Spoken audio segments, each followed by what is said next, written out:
জমি দখলে কিন্তু খাজনা নিচ্ছে না, জমি কি ছেড়ে দিতে হবে? এই ক্ষেত্রে করণীয় কি? জমির দখলে আছি, খাজনা দিতে গেলে খাজনা নিচ্ছে না, রেকর্ড আমাদের নামে না হয়ে অন্যের নামে হয়ে গেছে, সেই ক্ষেত্রে কি দখল ছেড়ে দিতে হবে? এই জাতীয় নানান প্রশ্ন প্রতিনিয়ত আমার কাছে আসতেই থাকে। অনেকেই আমার কাছে জানতে চেয়েছেন, যারা প্রশ্ন করেছে যে খাজনা দিতে গিয়েছেন তখন খাজনা গ্রহণকারীগণ খাজনা নিচ্ছে না, জানতে চাইলে বলে আপনার নামে রেকর্ড নাই বা মূল জোতে আপনার নামে জমি নাই, অন্যের নামে রেকর্ড বা নামজারি হয়ে গেছে। তাহলে কি করবে? দেখুন, প্রায়শই আমি বলি যে আইনের ধারা মুখস্থ করার দরকার নেই, তবে কোথায় আইনটি আছে সেটা জানাটা জরুরি। এই জন্য কথায় আছে যে ignorance of law is no excuse. That means আইনের অজ্ঞতা কোনো অজুহাত নয়। আসলে আইন জানার চেয়ে বড় কথা আইনটি কোথায় আসে সেটা জানা জরুরি। কারণে আইনের ধারা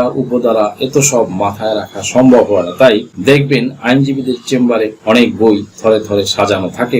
আইন জানলে বন্ধুরা, আইন জানলে কারোরই এসব সমস্যা থাকবে না, সমস্যা থেকে উত্তরণ ঘটবে। এই জন্য আইন জানা উচিত। আইন জানলে অ্যাটলিস্ট নিজের জমি জমাটুকু সংরক্ষণ করে রাখা যায়।